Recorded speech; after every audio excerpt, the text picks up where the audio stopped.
From the John Navita Broadcast Center, welcome, ladies and gentlemen, to another broadcast of Armchair Experts with Jim Leon and Rich Massaro on the Windy City Hometown Entertainment Network. And now, here is Jim and Rich. It's an hour of cogitations, ruminations, etc., etc., etc. I'm running out of Asians, and I can't remember all the ones that I've used before.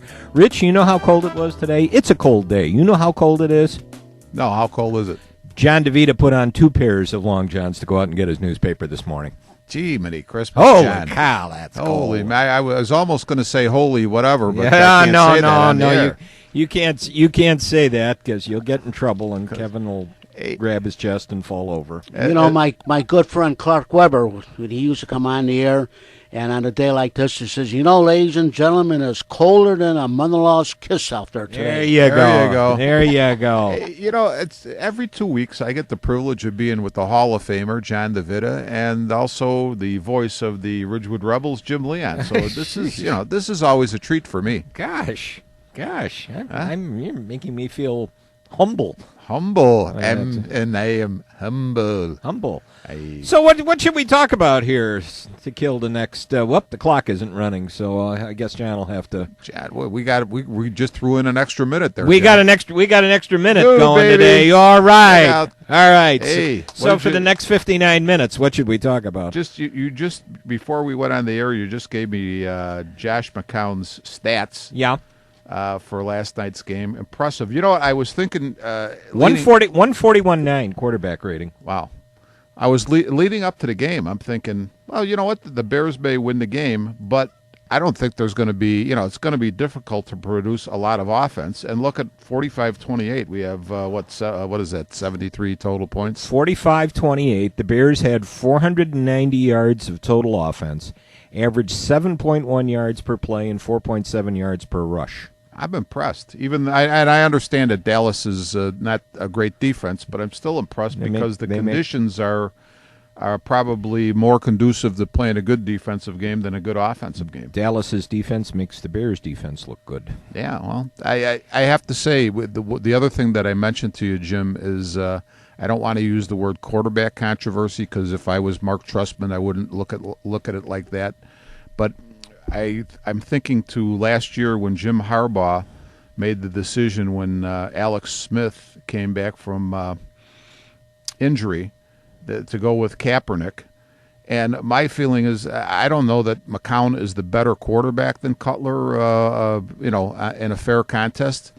And I don't say that Jay Cutler loses his job because he was injured. But I do say you're going for a playoff spot, and you have a guy with a hot hand. And I'm thinking to myself, I think the smart play would to play that hot hand out. I would think so too.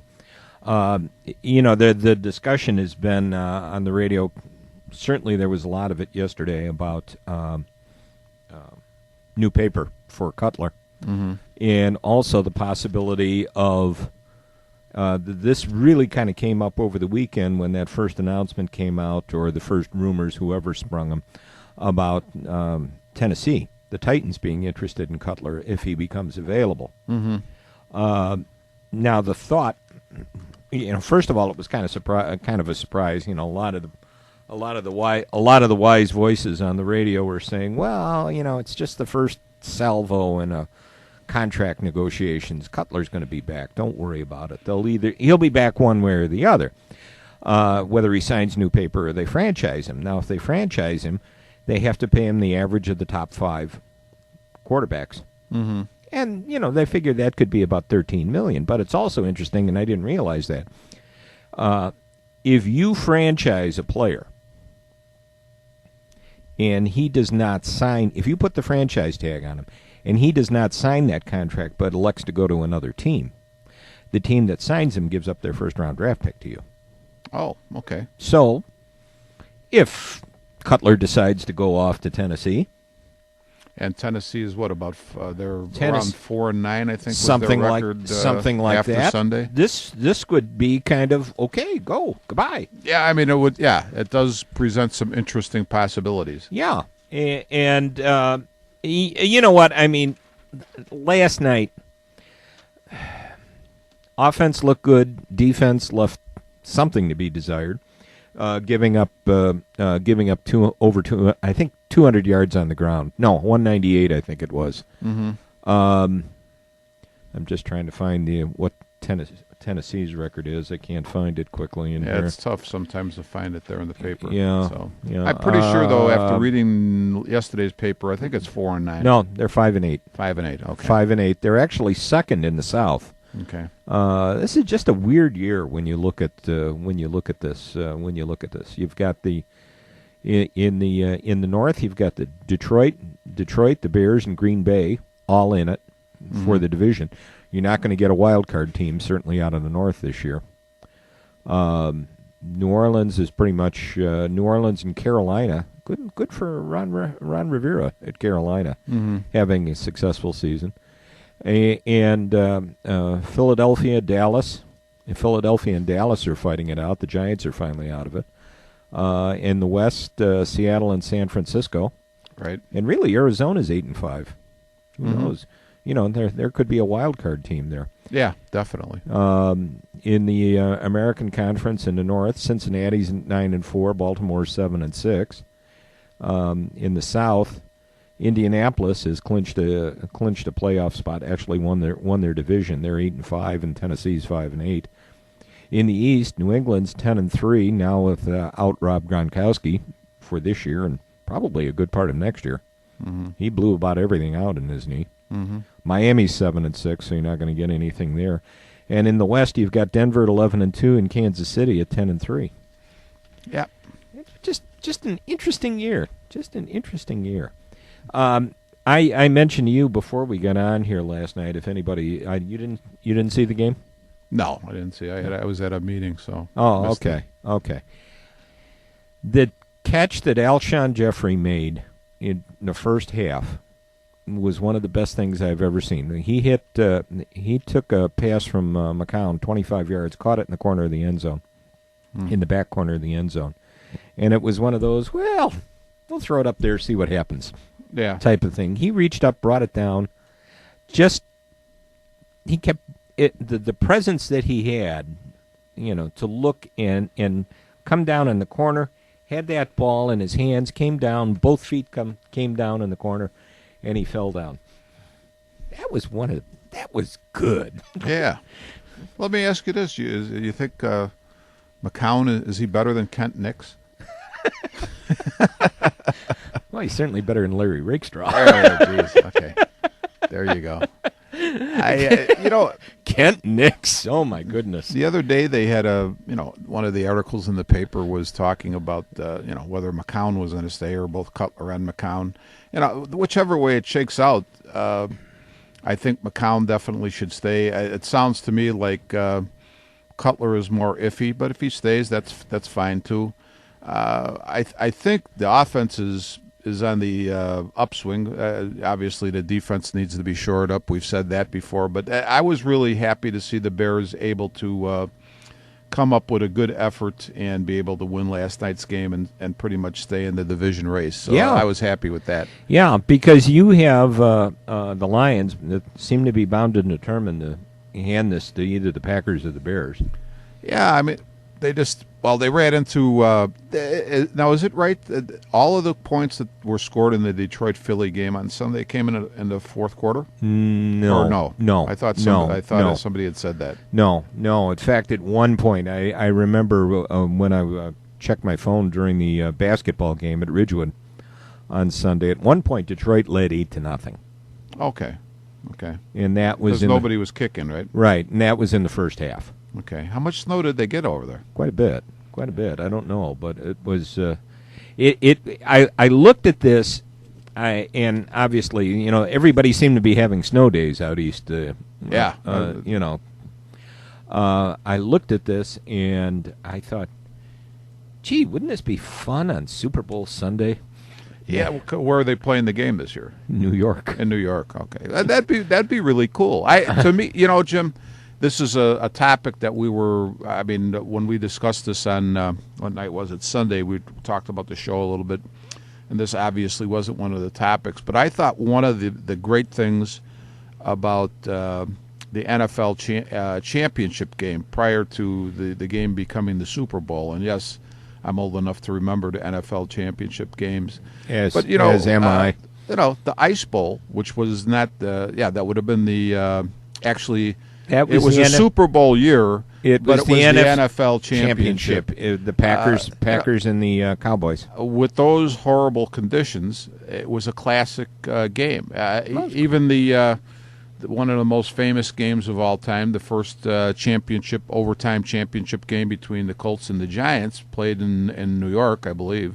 I think it was New York. Yeah, it was New York. Was not in perfect conditions, but those games seem to be classics. And you know what? The Super Bowl has definitely improved, but I really have a problem, and I'm not a big one for, say, knocking Major League Baseball or the NFL per se, but you know, it really rubs me the wrong way that if you're a fan of whatever teams make it that far, that you have almost no shot at getting a ticket to see the big game, and you know that's on the NFL. That's on the NFL. In fact, I saw something yesterday that they're already saying, don't drive. If you have tickets to the Super Bowl, don't drive to the game. There's 28,000 parking spaces at the Meadowlands. Okay. Half of them will be taken up by players or, officials, media trucks, whatever. Yeah, sure. Okay. So there'll be about 13,000 spaces available. So you better find public transportation. You better find public transportation, and, they'll say take the train in or park in a remote lot and spend $51 for a bus to get in here.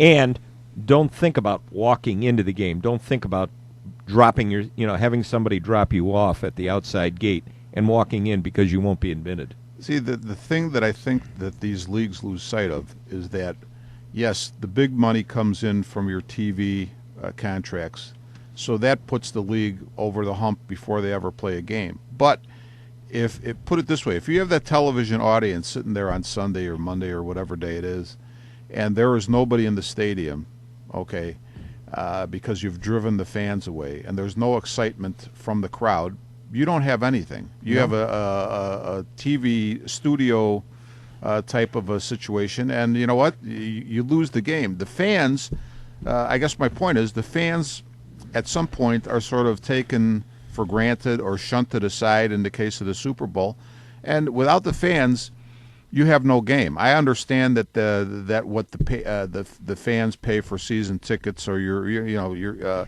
that's not putting the NFL over the hump. But you know what? No. Without them, you're not going to have the big TV contracts. Right. You're not going to have any of these other things. Right, because now it's the NFL in charge. It's not the host team. Right. And they can set the price at whatever they want to set the price. Yep. And I don't know, whatever it is this year. I have no clue what it would be. I'm sure it's 4 digits. Yeah, I wouldn't doubt it. I don't know. I don't know. I just know I won't ever see one. No, I doubt it unless somebody. I have to tell you though, when you say that, I have a buddy in town here, and he and his wife, when the Rolling Stones were in town for, this is several years ago, and they played. It was in the fall. They were at Soldier Field. I was at that concert, and I saw Billy on Sunday. You were at the concert. And he showed me the ticket he had. He says, Rich, we were this far, he says we were, within 40 feet, let's say, of Mick Jagger. We were that close. And he showed me the price on the ticket. And I said, Billy, you bought those? And he says, no. He says, a guy that I was doing some work for had some extra tickets, and he gave them to my wife and I. And I'm like, holy mackerel. What was face? I don't. You know what? I think it might have been like $350, $375 or something like that. That was cheap compared to the last tour. Yeah. So 300 over 300 in the 300 level at the United Center. So I guess if I knew somebody who had the tickets and really I was in the right place at the right time, or I was really their buddy and they wanted to give me the tickets, maybe that could happen. But you're right, I probably never will see one of those games in person, and I don't even know if I'd really want to see it in person. We were debating over the weekend since Michigan State won the Big Ten title, won the Big Ten championship game, about going out for the Rose Bowl. Okay. Face value on the Rose Bowl tickets is $185. See, though, Jim, the Then, Rose Bowl would be a totally different thing for me. Yeah, and now that would be something, but, you start to think of all the other ancillary costs. You got to get there, you got to find some place to stay, et cetera, et cetera. Right. We'd be talking about $3,500 a piece. We'd Yeah. be talking about $7,000 for the two, Dana and I going out there for 3 days. That's a big expense. By the way, I have to say, and we talked about this, and when I get a chance to plug one of my rare predictions that comes true, and I think I had mentioned to you last time that I thought Michigan State was on a little bit of a roll and that they could beat Ohio State, and they did. Yeah. Now we got to see what they can do against Stanford. You know what I hate about these bowl games is such a big gap in between that it's almost like you forget what you were doing right. And I don't know that it's a great situation, but it's those are great. I mean, the tradition of a game like the Rose Bowl is great. I love that.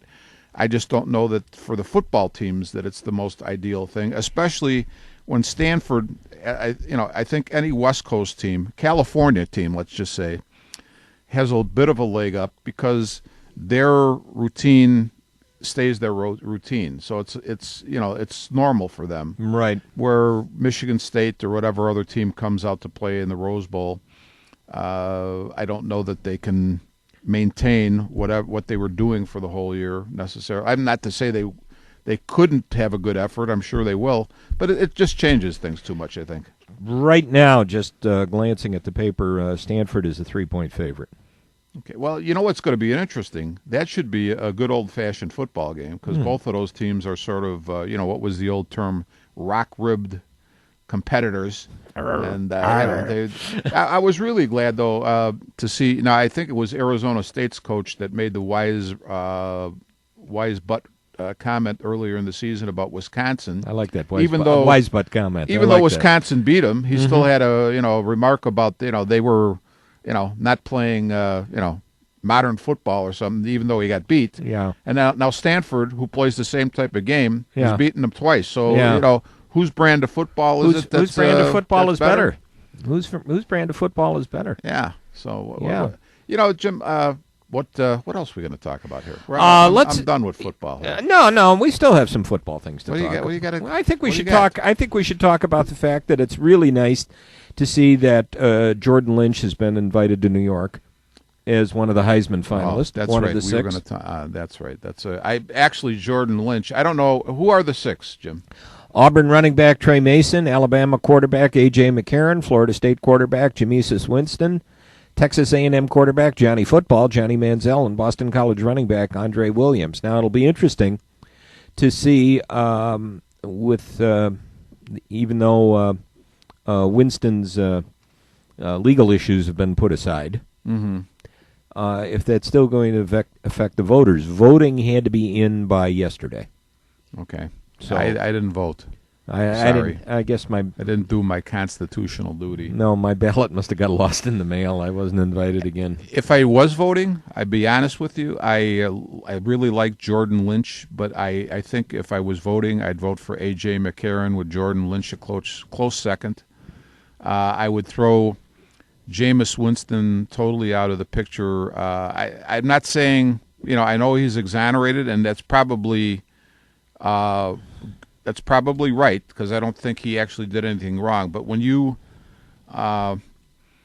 mentioned to me on the phone on Sunday the mission for the Heisman, and character plays into it, and I think even though legally I don't think that Winston probably did anything wrong, and we won't get into that whole conversation of what went on there, but I think there is a question of judgment, which is also part of character. And so to me, that should eliminate him. And if he gets it, I would have to question, what happens. It's like lemmings going over the cliff. I think with some of these people who vote, because everybody gets the buzz starts going for one person, right, and then they all go one way, right. And I know, is Florida State, are they number one right now, or yes, is Auburn? They're number one. They're number one. Okay. So obviously Winston has had a really good year. I mean, he's a good football player, I'm sure. I haven't seen him play. But for me, when I see a guy like A.J. McCarron or Jordan Lynch, who at least up to this point really don't have anything on their resume in terms of character issues, as as opposed to Jameis Winston having some taint there on his character. Those are the guys I would have to go with. You think Jordan Lynch has the ability to be a NFL quarterback?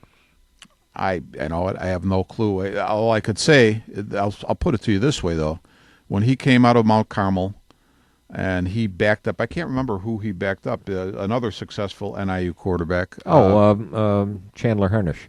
Yeah, Chandler Harnish. I thought because of the way NIU plays their offense, he was a good fit but I thought running was probably his strong suit, but he's proven that he can pass. So I would say, put it this way, he's going to get a chance to play in the NFL, but I look at the NFL as, it's like everything else, just what we talked about with the buzz with Jameis Winston. Jordan Lynch is not going to have that type of buzz as a quarterback. So could he play? Probably. He's probably going to be a good running back. He's going to have to overcome the odds to make it as a quarterback. Yeah, I really don't think he's going to. Honestly, I'll be surprised if he's drafted. Yeah, that's possible. I'll be surprised if he's drafted. I think he's a good choice, but his future is probably running back or receiver if he makes it into the pros. Well, I would say this though. Now, let me ask you this: since we're talking college quarterbacks, who do you think the best college quarterback is? Honestly, I don't know. Yeah, I would. I would just say I like the way McCarron runs a game. McCarron is good. I had another name pop into my head, and now it just popped right out again. I'll think of it. I'll think of it. But McCarron.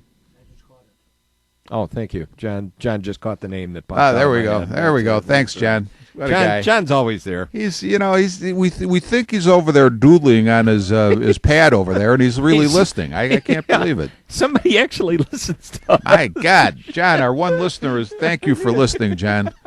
So where are we going now, Jim? I don't know. Going slowly insane is what we're going. Last night, we talked just briefly before we got on the air about the Hawks, and I said, what happened to Carter Hutton, who was the goalie at Rockford last year? I think maybe played the last game of the season for the Hawks. Yeah, it didn't look good. And he ended up, you had the answer, he went to Nashville. But the interesting thing, I didn't realize this because I didn't watch the last game, but Corey Crawford went out with the injury.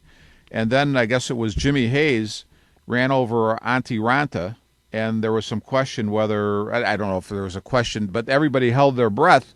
And the interesting thing is when Quenneville talked about it in the paper the next day, he said, well, yeah, it was pretty interesting to figure out, who would have gone into goal. And he says, I think there's a lot of guys that would have volunteered, but he says, I really shudder to think about it.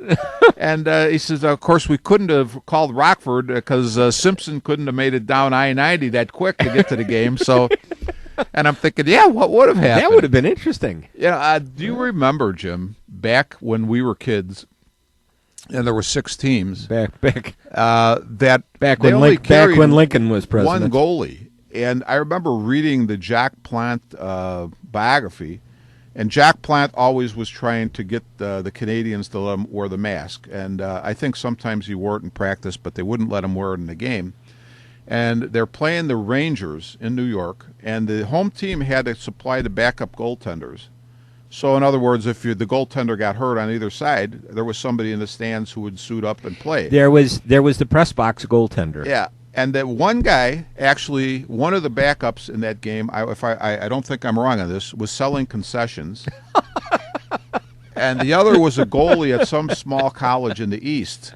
So Plant gets hit in the face with a puck, and his face just blows up. But they were close to the end of the period. Yeah, so he finished the period. So the referees just added the time on to the last period. Okay. Now they're in the locker room, and it's a big game. And they didn't want to use either of these 2 guys that were available. So Plant says, listen, I'll go back in the game if you let me wear the mask. and that was the first time they let him wear the mask. Oh. Because they had no choice. He Yeah. was either that or the Yeah. guy who was selling popcorn was going to play goal. Yeah. So that was the story behind the mask, and but Yeah. it was interesting the way they did backups in those. Yeah, because I looked at a picture of the 60-61 Blackhawks Stanley Cup, and if you look at the official team picture, you will see two players dressed in the goaltenders with the goaltenders pads on there, Okay. and one of them was Glenn Hall, obviously, who played every other game, and I had to look real close. And he was labeled as I think he was labeled as the the backup goaltender. But the other one was Dennis DeJordy, who never played a game. Yeah. And never Right. dressed. Right. Really. Yeah. Right. So he was the guy that would sit up in the press box for emergencies. That for sure. But by that time they had at least had another goalie from the organization in the building. Yeah. Prior to that, they didn't even have that. Yeah. So Well, what was the famous story back in the 30s? in the 30s, yes. when they had to go when they found the guy in the bar. Yeah, he was a former goalie, and the goalie, I think it was the Hawks. It was the Hawks. Yeah, the goalie was hurt, and this Yeah. guy had been. I think he had actually been an NHL netminder, but he was out of the game. Yeah. They found him in the bar, and they dressed him. So, that was Sobered, that's sobered him up and brought him in. Yeah, the game. come on. Well, yeah. Hey, you want to see the game tonight? really, you're going to get a good close-up view. So I'm sorry, we weren't planning on talking to hockey. What? No, else the do other we have thing, on the other agenda thing here? that I was going to talk about, we'll finish off this portion because John will be telling us to break the station pretty soon. The coach the coach. was honored last night, Yeah, that's good. and it was kind of nice. It was kind of nice. I did have to laugh. George McCaskey introduced him, and I had listened to George, and George was obviously very excited about this, and it was either the weather, or he was trying to channel Chris Farley doing Matt Foley because his voice cracked. Okay. The coach, number 89. I have to say, Mike Ditka probably made one of the two greatest runs I've ever seen in my life. Oh. It was the weekend of The the assassination of JFK, I was gonna mention that. and ran over and through and most of the Steeler team, and finally ran out of gas and was tackled. I don't know, inside the 20 for sure. I don't know how close to the goal line. He broke at least 8 tackles. Yeah, I mean, it was and that's surprising for the type of player Ditka was. And one of his favorite player was probably Walter Payton, and Walter Payton was the other run that I would put. I put them right up there together, where he ran through almost the entire Kansas City Chiefs team, bouncing off them, running over them, and just another great run. And those two guys both have the real lion's heart of the great competitors. And whatever you want to say about whether you like Mike Ditka or not, he was a great competitor and really tough, fierce football player. So I think the fact that they're retiring his number is much deserved. The one thing I don't like is that they've chosen to say, well, this is the last number that's going to be retired, because we have so many retired numbers that we can't afford to do this anymore. I think that's a mistake. And I mean, if you really got to the point where it was a problem, you could say, maybe you go to Mike Ditka and say, well, you know what, we need somebody to wear number 89. I mean, you're really still officially retired, but we need that number. And I'm sure that would be okay. I don't see the big problem with it. Didn't some of these teams get around that by starting this like Ring of Honor, where they could? That's another good point. Yeah, because you have the issue of the NFL having certain number requirements for positions. Another stupid rule. I thought so too. I never understood why they had to do that. Would Paul Hornung be as interesting if he was number 45 as when Instead he was number 5? Well, here's or would Gale Sayers have been more interesting as number 93 instead of 40?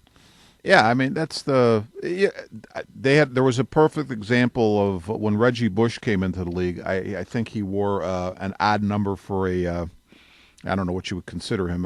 Let's just say he's a running back, and his number at USC was, maybe in the teens, or it might have been a single digit. And so now you have a guy who's got sort of a brand, if you want to put it that way, coming out of college. Mm-hmm.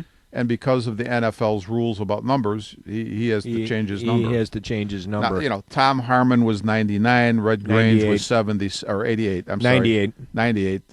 Red Grange was 77. And the quarterback from Michigan wore that number this year to 98. honor. That's right. And I didn't understand the reason for that. Oh, music is coming up. That Wow. must mean we have to take a break, or John is kicking us out. Oh yeah.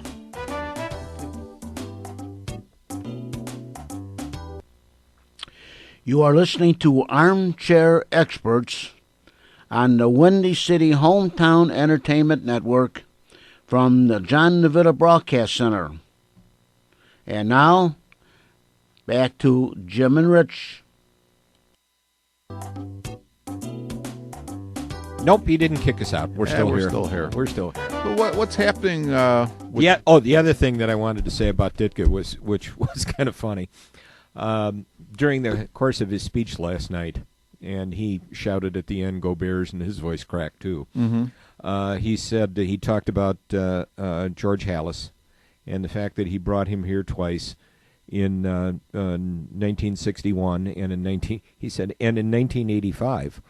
Well, 1985 would have been a good trick, because that would have meant Halas brought him back from when he was already dead. when he was in that. That shows that The it shows coach. the old man is more powerful than the coach. Yeah, definitely. That's I'm thinking about last night and retiring the coach's number. When they retired Dick Butkus and Gail Sayers' number, it was that was a a horrendous horrible night. That And, was a and last horrible night night. wasn't all that great either. Can No. we pick? Why can we pick like a September or October night, Can't you do this? early? do this first early- game of the season. Yeah, I mean, what's going on with this? We got to pick the worst nights ever. It would have been nice that if they would have showed on ESPN, if they would have shown the video, that the comments that came. There was Jay Hilgenberg, Gary Fensick, Sean Gale, Mike Tomzak, Tom Thayer, Dan Hampton, Emery Moorhead, Richard Dent, The Fridge, Ronnie Bull. Oh, they all came back? No, there were video comments. Oh, video comments. Ronnie Bull, Bob Wataska, and Johnny Morris. Weren't some of those Sunday night shows with Ditka and Morris after a Bear game interesting? Well, anytime you get a couple old Bears together for a Sunday night show, it turns out pretty interesting. I think we'd all watch that game to see how loaded Ditka was by the time he got to the show, Jim, because they'd get really combative. Talking about that, though, you know what? When I was a kid, Ara Parsegian was the coach at Northwestern, and there was a period of time. My great aunt lived in Franklin Park, so my dad and my uncle, for a period of time on Sundays, were going over to visit her, like in the morning, and I would go with them. And the Ara Parsegian show was on, and I became such a Northwestern fan through that show. And at the time, they had Tommy Myers and Paul Flatley and Ron Burton, really nice teams. Good team. And just the power of these shows, I think, is you can't underestimate them. Parsegian himself was a very charismatic, charismatic guy. So, yeah, I remember watching that show too and thinking, "Ooh, this is good. Yeah, good stuff. This is good stuff. It's a good coach. This is a guy who's interesting to talk to or to listen to, and he's got a good team." Yeah, very good. And then he team. ran off to Notre Dame, and things went in the Yeah, then they went bad for a long time. for a long time before things got turned around. Yep. But it was a fun night last night.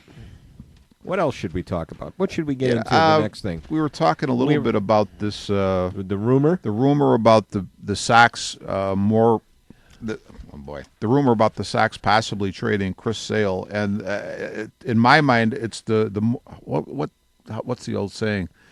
You protest too much. In other words, the more they say that it's not going to happen, the more I'm starting to believe it will happen. It's almost like where there's smoke, there's fire type of thing. Yeah. And I don't know why.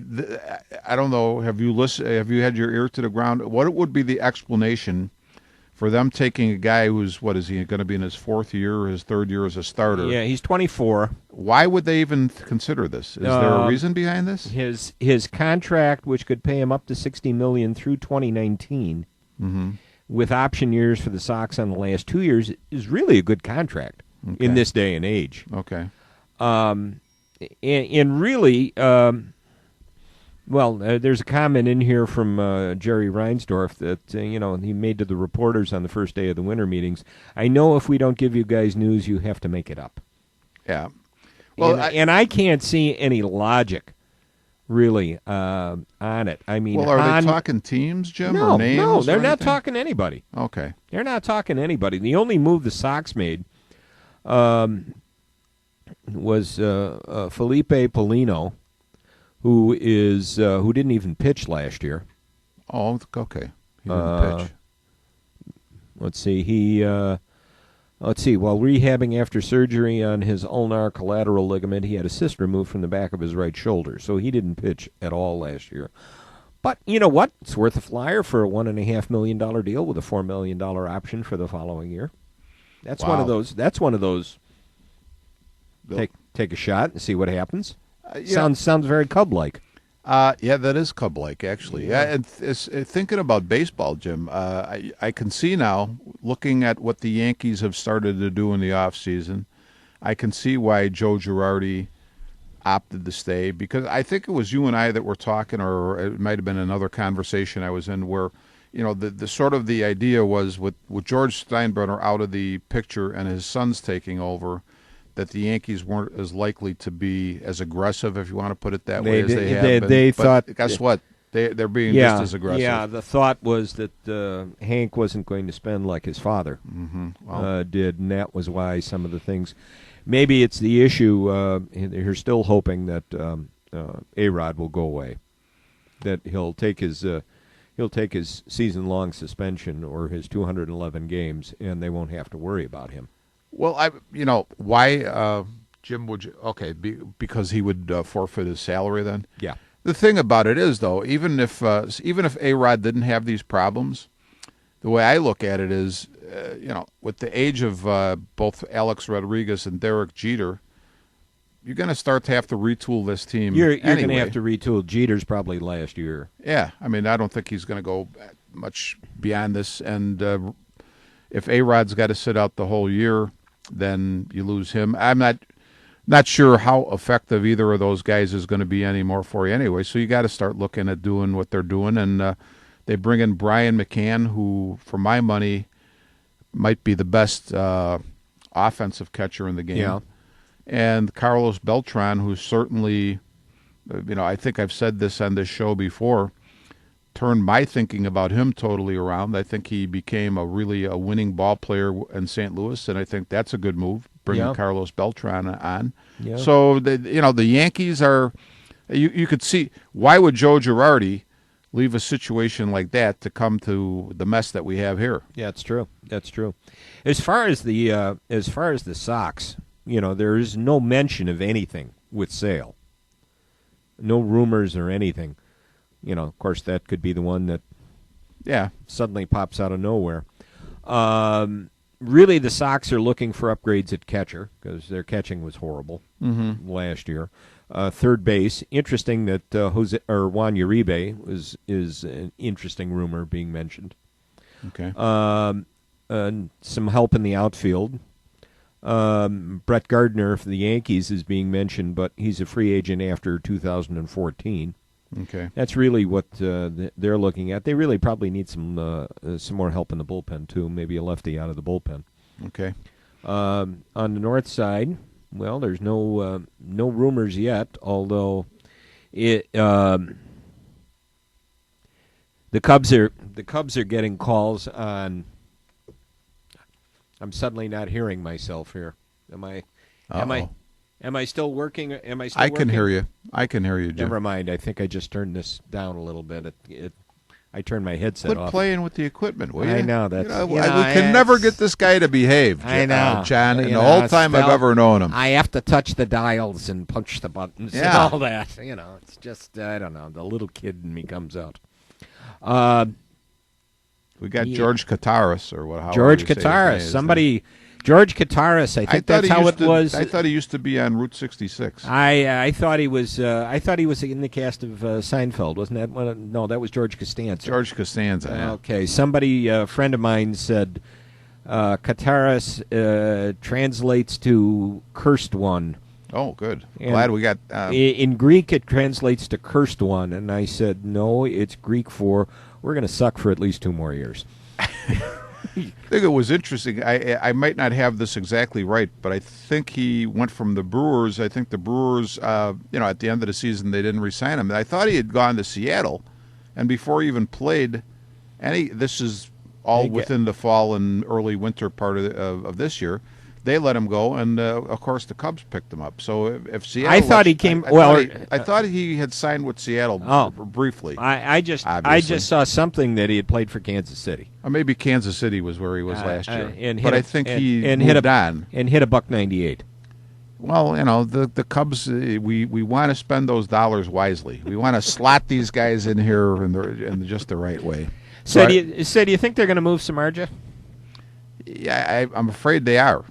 I think there's a lot of talk that way, and it sounded the other day when I read the article that they're just not able to get it done on the terms they wanted. I guess the extension of the contract, they're not getting it done in the terms that they want, and he's still under control for another couple of more years. They could make him stay. But I think they were using that. They use that in different ways depending on what they want to do with the guy. And the way it was sounding yesterday was that they thought that would be.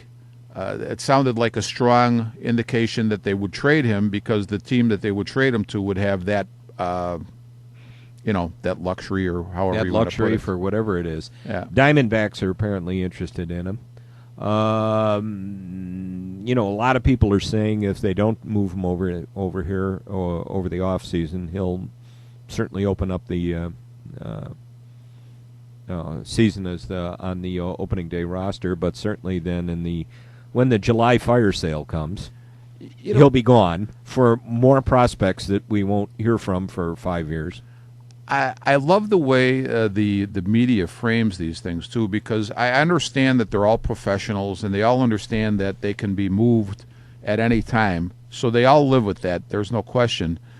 But how does a guy feel what is your mindset when you open the season with a team knowing you're not going to finish with that team? I mean, maybe in some cases it can be a positive, but human nature being what it is, in other cases, I'm sure it's not a positive. I'm sure it isn't. But in many cases, you have to look at maybe the mental aspects are, well, let me show what I can be worth. If they deal me to someone, fine. I can show them what it was worth.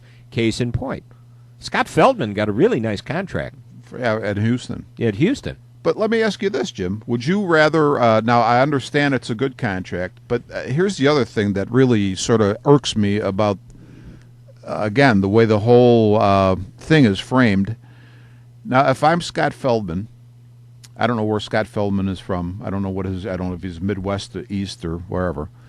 But invariably, and I can understand it because I agree with it, people say, man, Chicago, great place to be, great city to play in, great town to live in. So they like the place they're in. And I'm not knocking Houston or Baltimore or Dallas or any, but I think, again, it comes into play as a human being. Yes, I signed for 3 years and it was a nice contract in Houston, but is your heart really in Houston? I think maybe eventually it will be, but at first, now, they always talk about the meat market. Well, now you just made yourself a piece of meat. You know what I'm saying? I mean, you did it to yourself. It's the nature of the game. Right. And I think it's stupid. Honestly, I think it's stupid. It's not only the nature of baseball. I mean, it's the nature of the sport. Sport nowadays. Yeah. With the contracts moving and players moving and all this stuff. Yeah, all it is going to be a meat market, and you're going to go where, I guess in 2 cases, first of all, you're going to go where you're comfortable, and you're going to go where the price is right. Yeah.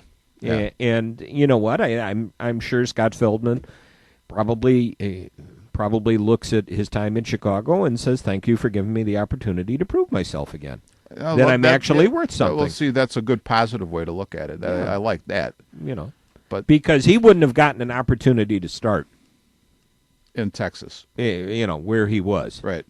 He wouldn't have gotten the opportunity to start. Of course, looking at Texas, God knows why he wouldn't have had an opportunity to start. But True. So he comes here, and what was he, the number 3? Probably 3 or 4. Yeah. Did a good job. Pitched well, went to Baltimore, didn't do that well in Baltimore. Mm-hmm. And but still overall the Astros took a flyer on him. What is it? He got a decent contract. Well, a 3-year contract. I mean, you're locked up for 3 years. You're guaranteed. I don't know. Is that money guaranteed? I don't know if it is or not. I don't know, and I can't remember what he got. No. Speaking of this, Jim, thinking about contracts, and we didn't talk about this, and I'm jumping to a different subject. But how would you like now? Derek Rose, I think it was this past week, was surprised to hear. I think there was some talk of whether, I don't know, he should be back or whether he should have been moved or it was something to that effect, and he seemed to be sort of shocked at that. And I'm not saying this again, I'm not knocking Derek Rose, but it sort of shows you the sort of insulated mindset of athletes when you could be shocked that. Now, it's going to be 2 years that you've barely played at all. You're still drawing a huge paycheck.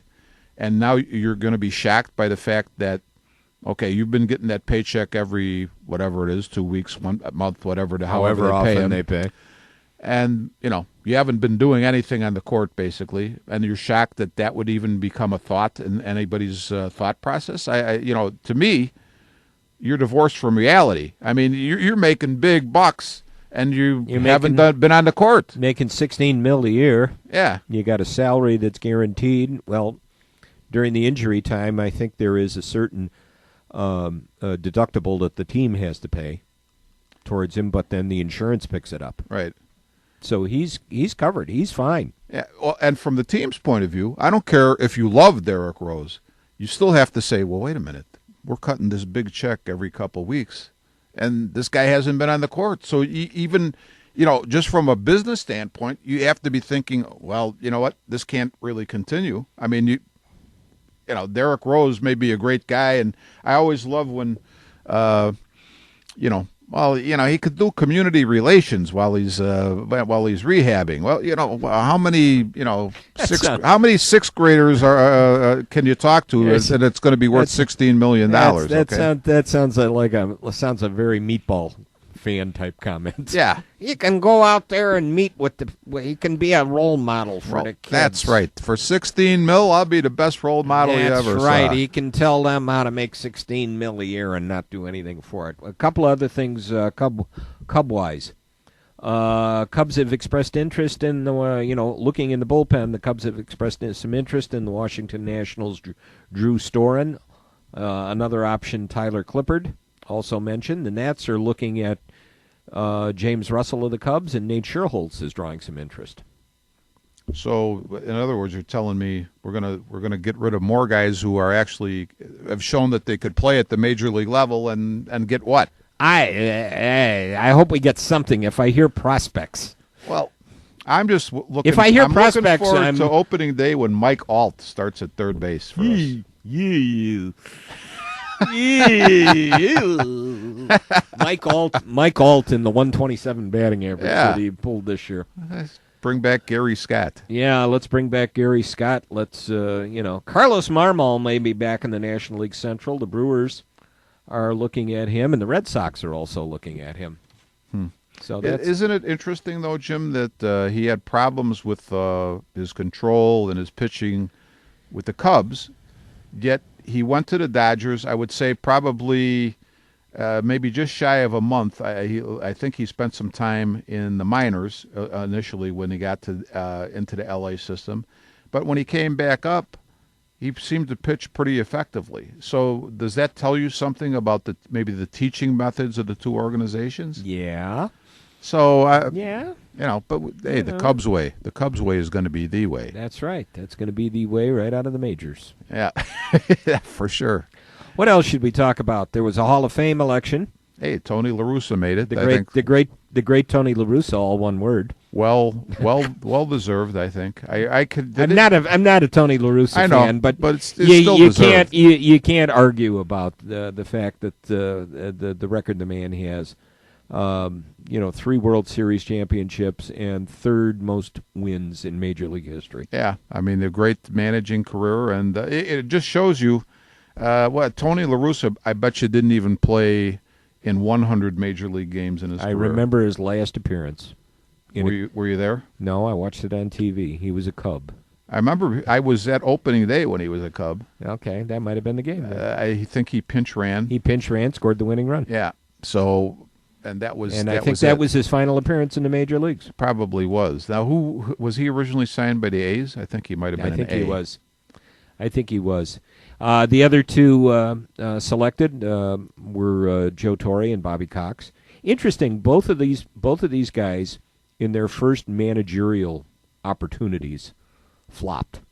Well, who did Bobby Cox manage? Toronto. Okay. Toronto. Yeah. And Torre, when he managed the Mets. Yeah, well, I think he had a couple other gigs He before he had got the to, Angels. I think he was with the Cardinals too. And the Cardinals. Yeah. And there was a lot of criticism in New York when he was hired as the manager. Yeah, well, similar to the criticism probably that happened when they hired Casey Stengel as I was manager. just about to say that. So, it's what we've already talked about this numerous times. It's interesting, all of the dynamics that go into somebody succeeding and if you end up in one spot, you're a bum, and if you end up in another, you're a hero. You're a hero. So nobody. I was. Yes. The other day, I texted Tommy. I just suddenly thought of the book that was written after the Mets first season. When you talk about Stengel, after all the success in the Yankee organization, just coming those 3 horrible seasons to finish out his managerial career, there was a book written that was, and I don't know if it was strictly about the Mets or other bad teams. It would have said. I think the book was titled "I Manage Good, but Boy Did They Play Bad." Actually, that was. I don't think that was a book. I think when Jim Bouton, when he wrote Ball 4, I think was there a quote in his book? He said about Joe Schultz. About Joe Schultz, I thought there was a book written. that Joe Schultz, if he wrote a book, the title of the book would be. Boy, I managed good, but did they play bad? Because I'm gonna have to Google and see, because I swear to God, see if you can find that out, Jim. I'm gonna have to find that out. Back to I was the other day. I don't know why, but the name Night Train Lane came into my mind. And it made me think about the Bears winning in '63, and when you talk about luck or good fortune coming into play. You know what? You had Paul Hornung and Alex Karras out of the picture in their conference, Western Division. The game that they had to win to get to the championship game against Detroit, Dinah Washington died. Dick Night Train Lane was not in the game. That's right. They picked on his replacement, won the game. And then you got to the championship game, and during the season, the Giants had chosen to get rid of their backup quarterback, who was, I think, Ralph Guglielmi. He was backing up Y.A. Tittle, veteran. And they went with Glenn Griffin. Y.A. Tittle gets knocked out for 1 quarter in the championship game. Griffin takes over. The Giants do nothing in that quarter offensively. The Bears end up winning the game by 4 points. So there is just a series of things that were good fortune for the '63 Bears, and I'm sure that also, if you went also going back to Ditka's catch in the Pittsburgh game, Ditka's catch, yeah. I mean, so I think if you look at any of these teams or even a successful individual, a good fortune comes into play a lot of times. It is, yeah. So. Let's see. We got about 6 minutes or so left. What else is on your mind? Hey, listen, we had a good ball game. We had 3 very entertaining games on Sunday at Ridgewood. Oh, yeah. John told me Ferk did a great job. Am I fired yet? Yeah. No, you're going to be there. I'm going to be there, whether I like it or not. Whether you like it or not. Whether anybody listening likes it or not. And you're going to enjoy it. You will be there. So how, And how if you tell me you're bored, my response is going to be, I don't care. how did Ferk do though? Was it a good thing? Ferk was Ferk good. is a good man. Ferk is good. Ferk was quiet, but I tried to tell him talk is in the perspective of a coach. Yeah. Talk in the perspective of a ref. Really. Yeah, that's true. He's got both. He's got both experience. The experience. We talked a little bit at halftime. Certainly, Paul Ferking was the head basketball coach at Giles School, and Giles School has the record for the longest winning streak of any basketball team. That's what they say. 221 games. That's right. And he talked a little bit about the fact that ESPN they did a special. Yeah. did a special and came to cover it. And as we're talking about this, all of a sudden Kevin was in the building and down in the control room and got on the headset and asked Ferk, do you have video of this? Yeah, he's been asking for that for a long time. And he goes, yeah. He said, we should give that. And Ferk is kind of looking when all of a sudden... Yeah, this we have voice Kevin's comes in through the headset. Ferk is kind of looking around Like, going, well, where'd that come from? I said, it's just the voice from above coming down. Hey. But we had a lot of fun. It was a good ball game, a really good ball game. It looked like in the first quarter Ridgewood was going, this game was going to get out of hand, and Ridgewood was going to get blown off the floor. But came around, started playing well. Second quarter, third quarter, fourth quarter, won the game 62-59, and it's interesting too. Looking at the game, Waukegan now has lost 6 games. Okay. 4 of them have been with the Ridgewood game. 4 of them have been by a grand total of 13 points. Wow. Yeah. Jim, because I know we're getting short on time, there is one thing that I did want to add to today's broadcast. Years ago, Theodore Roosevelt had a quote, and I should have either brought my iPad or written it down because it's way more lengthy than what I'm going to say. But it basically says, it talks about the people who are actually in the arena, and they bleed and they sweat, and whether they win or lose, at least they've made the effort, and it sort of casts a cold shoulder to the critics, which I guess because we're talking mouths here, that we're in that category. So he's us, but we're just a couple of old guys from Norwich. here's what I'd like to say. I would like to wish everybody a Merry Christmas and a Happy New Year, and including, we've been tough on Theo Epstein and Jed Hoyer and probably other people in the course of the time we've broadcast. But you know what? Merry Christmas to everybody that we talk about. Merry Christmas to all of those people who participate, because without those people, and yes, do we get critical about them? Sometimes we do. But without those people, we have nothing to talk about. And we'd be sitting here for an hour looking at each other. Can you imagine? I'd look at John, he'd look at you, you'd look at me, I'd look at John, and then there'd be a lot of dead air there.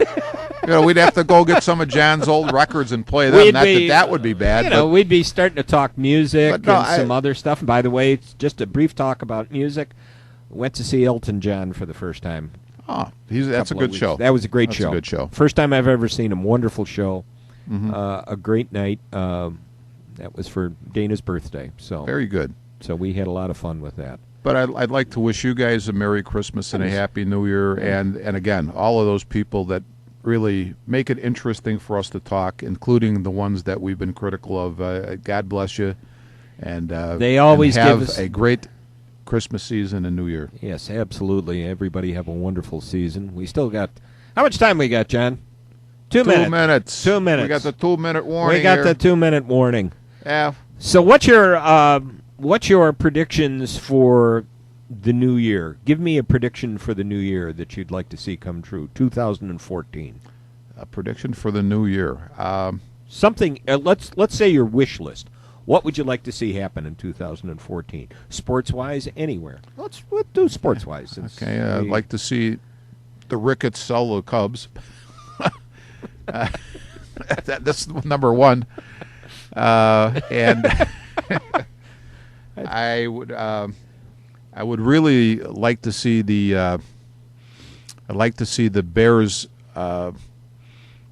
Of course, get a couple of defensive linemen for them. I think that would bolster the defense. I think our young linebackers are still going to be good football players. So a couple of maybe defensive ends, defensive tackles for the Bears. I would like to see less than 57 players appear in a Cub uniform this year.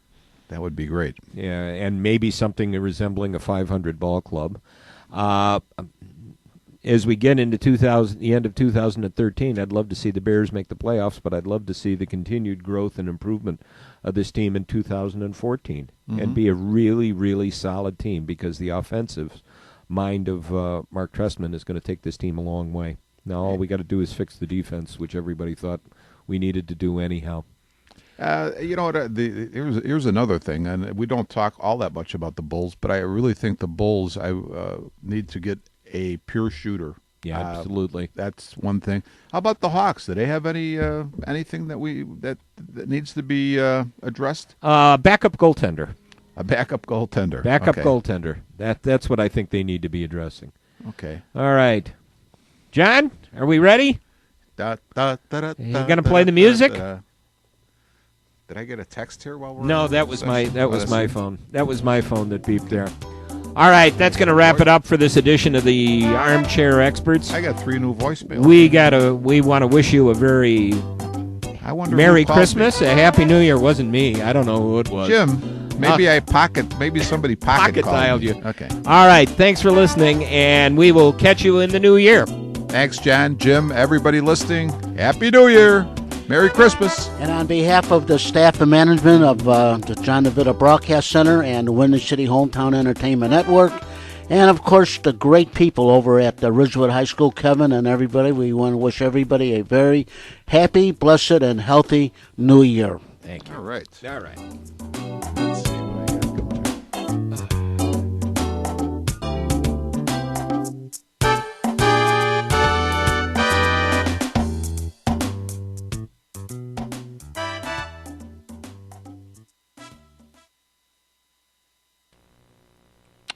You have been listening to Armchair Experts from the John DeVita Broadcast Center on the Windy City Hometown Entertainment Network with Jim Leon and Rich Massaro. This broadcast was directed by John DeVita, edited by Stephen Lehman, and our audio engineer is James Rohde. This broadcast was pre-recorded on Tuesday, December the 10th, the year 2013. Be safe, and thanks for listening.